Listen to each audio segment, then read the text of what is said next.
Kunal Kamra stand up comedian, political satirist हैं और इनकी कॉमेडी को लेकर हमेशा दुनिया दो ग्रुप्स में बटी रहती है। इस बार कुणाल कामरा के निशाने पर थे महाराष्ट्र के पूर्व सीएम और current deputy CM Eknath Shinde. इधर इनका जुबानी तीर चला तो उधर से जवाबी हमला भी हुआ। हालांकि जवाबी हमला जुबान से बाद में बल से पहले किया गया। जिस वेन्यू पर शो हुआ था उस वेन्यू में तोड़फोड़ कर दी गई। नुकसान इतना जबरदस्त हुआ कि वेन्यू के ओनर ने अपनी दुकान ही बंद करने का फैसला कर लिया। इसके बाद वही हुआ जो हर बार होता है, कुणाल कामरा के खिलाफ एफआईआर दर्ज हो गई। अभी एक का ही पता चला है, वक्त गुजरने के साथ एफआईआर की संख्या बढ़ने के पूरे आसार हैं।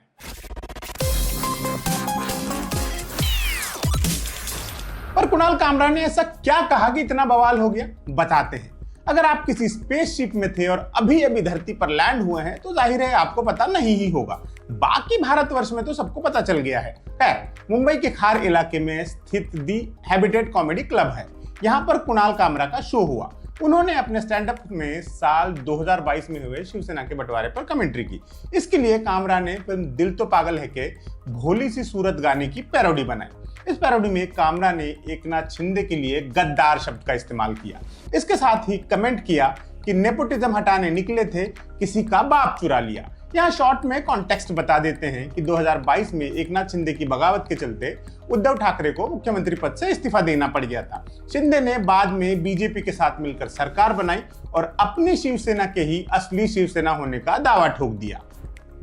कुणाल कामरा का नया शो नया भारत टाइटल के साथ 23 मार्च को यूट्यूब पर पोस्ट हुआ और पोस्ट होने के कुछ घंटों के अंदर ही शिवसेना माने एकनाथ शिंदे वाली शिवसेना के कार्यकर्ता दी हैबिटेट पहुंच गए और वहां तोड़फोड़ कर दी। शिंदे गुट के नेता संजय निरुपम ने कुणाल कामरा की धुलाई तक करने की बात ट्वीट कर दी। ये स्क्रिप्ट लिखे जाने तक अपडेट ये था कि कुणाल कामरा तमिलनाडु में कहीं थे। ये तो हुए ताजा हालात, लेकिन ये पहली बार नहीं है जब कुणाल कामरा किसी विवाद में फंसे हो। इससे पहले भी ऐसे कई मौके आए हैं जब उनका नाम कंट्रोवर्सीज में फंसा। चलिए नजर डालते हैं कामरा से जुड़े विवादों पर।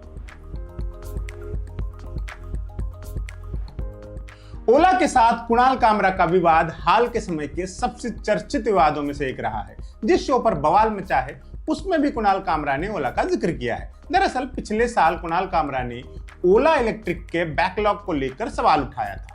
इस पर ओला के सीईओ भाविश अग्रवाल इतने नाराज हुए कि उन्होंने कुणाल के शोज को फ्लॉप शो बता दिया था। कुणाल का यह कहना था कि ओला को अपनी फॉल्टी बाइक्स को ठीक करने पर ध्यान देना चाहिए। दोनों में सोशल मीडिया पर कई दिनों तक जंग चली थी। कुणाल ने अपने हालिया शो में कहा, भारत के बिजनेसमैन ये मानने को तैयार ही नहीं है कि वो गलत है। उदाहरण के लिए ओला वाला बंदा, मैंने ऐसा क्या कहा जो वो इतना नाराज हो गया? सीधी सी बात है, आप दो पहिया बना रहे हैं, उसके दोनों पहिए काम नहीं कर रहे। वो मुझे कह रहे हैं हमारे साथ काम करो, मिलकर भारत बनाएंगे। इन बिजनेसमैन लोगों को भारत बनाने का क्या फेटिश है? बाइक तो ठीक से बना नहीं पा रहे, पूरा देश बनाना है। इशू ठीक करने की जगह नए रंग की बाइक लॉन्च कर देते हैं। जहां डिटॉक्स की जरूरत है वहां बोटॉक्स कर रहे हैं। वो मुझे पैसे ऑफर कर रहे हैं, उन लोगों को दो ना जो रिफंड का इंतजार कर रहे हैं। इस ताजा स्टेटमेंट से पता चलता है कि कुणाल कामरा ने ओला वाला मामला भुला नहीं दिया हुआ।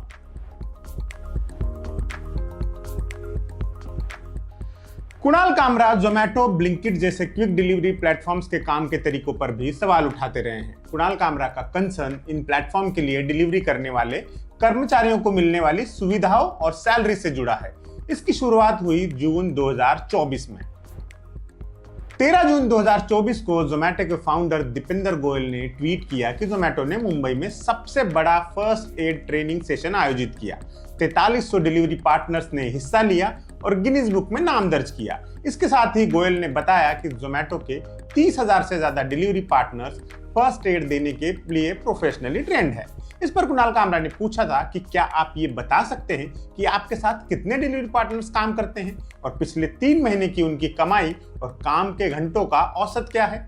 आप नहीं बता पाएंगे, लेकिन आप ये बता देते हैं कि एक दिन में कितने किलो बिरयानी ऑर्डर हुई। तुम तो बड़े वाले हो। नए साल पर ब्लिंकिट के सीईओ से भी कुणाल कामरा ने सवाल पूछा था कि क्या वो बता सकते हैं कि वो अपने डिलीवरी पार्टनर्स को कितनी तनख्वाह देते हैं।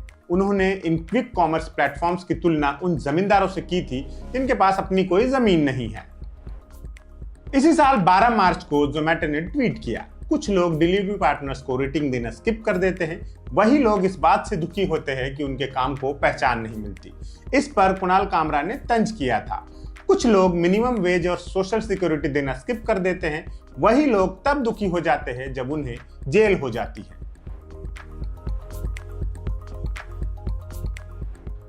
कुणाल कामरा का सबसे बड़ा विवाद शायद अर्नब गोस्वामी को एयरप्लेन में हैकल करना था।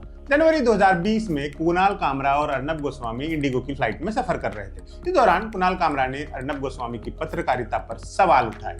इस घटना का एक वीडियो भी वायरल हुआ था जिसमें अर्नब कोई जवाब देते नहीं नजर आ रहे थे। इस वीडियो में कामरा ने गोस्वामी के लिए कायर शब्द का भी इस्तेमाल किया था।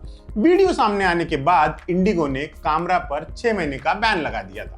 इसके बाद एयर इंडिया, स्पाइस जेट और गो एयर ने भी उन पर बैन लगाया था। बाद में बैन की अवधि 6 महीने से घटाकर 3 महीने कर दी गई थी। मई 2020 में कुणाल कामरा ने 7 साल के एक बच्चे के वीडियो को मॉर्फ करके पोस्ट किया था। पीएम मोदी के जर्मनी दौरे के दौरान बच्चे ने हे जन्मभूमि भारत गाना गाया था। इस वीडियो को कुणाल कामरा ने एडिट करके पोस्ट किया। इसमें उन्होंने गाने को बदलकर बॉलीवुड फिल्म पीपली लाइव का गाना महंगाई डायन लगा दिया था।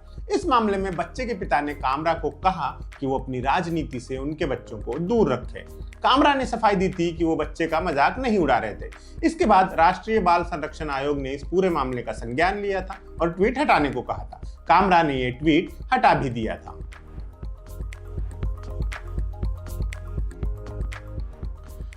सुप्रीम कोर्ट ने मई 2020 में आत्महत्या के लिए उकसाने के एक मामले से अर्नब गोस्वामी को अंतरिम राहत दी थी। इसके बाद कामरा ने ट्विटर पर अपनी 2 उंगलियों की फोटो पोस्ट करते हुए लिखा था, इनमें से एक उंगली CJI बोबड़े के लिए है। चलो मैं कंफ्यूज नहीं करूंगा, मिडिल वाली उंगली उनके लिए है। इस ट्वीट के बाद तब अटॉर्नी जनरल रहे के वेणुगोपाल ने कामरा के खिलाफ कंटेम्प्ट का केस दर्ज किया था। उन्होंने कामरा की टिप्पणी को अश्लील और अपमानजनक बताया था। इसके साथ ही अपने stand up show be like में कामरा ने सुप्रीम कोर्ट को ब्राह्मण बनिया अफेयर बताया था। कुणाल कामरा की इस टिप्पणी के बाद उनके खिलाफ कोर्ट की अवमानना का मामला दर्ज किया गया था। कुणाल पर न्यायपालिका के अपमान के आरोप लगे थे। कुणाल ने अपनी टिप्पणी पर सफाई दी थी कि ये एक सटायर है। इसके साथ ही उन्होंने कहा था कि ऑफेंड होना नेशनल स्पोर्ट बन गया है। कुणाल कामरा ने हाल ही में अपने कॉमेडी शो में सलमान खान पर टिप्पणी की थी। उन्होंने 1998 में हम साथ साथ हैं की शूटिंग के दौरान हुए काले हिरण के शिकार मामले और 2002 के हिट एंड रन मामले पर टिप्पणी की थी। इस पर खासा बवाल हुआ था और सलमान खान के फैंस ने कुणाल कामरा की खूब आलोचना की थी और माफी की मांग भी की थी। कुणाल कामरा ने अपने जोक्स पर माफी मांगने से इनकार कर दिया था। खबर यह भी आई थी कि सलमान खान कुणाल कामरा के खिलाफ मानहानि का केस करेंगे। हालांकि उन्होंने कामरा के खिलाफ कोई केस नहीं किया। सितंबर 2022 में विश्व हिंदू परिषद और बजरंग दल की धमकियों के बाद कुणाल कामरा का गुरुग्राम में एक शो रद्द कर दिया गया था। तब कामरा ने हिंदू संगठनों को खुली चिट्ठी लिखी थी। कहा था कि अगर वो आतंकवाद का विरोध करते हैं तो पहले महात्मा गांधी के हत्यारे नाथूराम गोडसे का सार्वजनिक तौर पर विरोध करें। उन्होंने हिंदुवादी संगठनों से ये साबित करने को कहा कि उन्होंने यानी कि कुणाल कामरा ने हिंदुत्व का अपमान किया है। कामरा ने कहा कि उनका सटायर सरकार के खिलाफ था, धर्म के खिलाफ नहीं। तो ये थे वो 7 बड़े विवाद जब कुणाल कामरा का नाम कंट्रोवर्सी के बीच में पाया गया। बहरहाल वैसे भी इस वक्त भारतवर्ष की हवा कॉमेडियंस के लिए भारी हो गई है। देश जोक से आहत हो रहा है, जजों की रिश्वतखोरी, बेरोजगारी, लिंचिंग्स और भगदौड़ों से नहीं। और कुणाल कामरा के स्टैंड अप एक्ट का नाम है नया भारत। नमस्ते।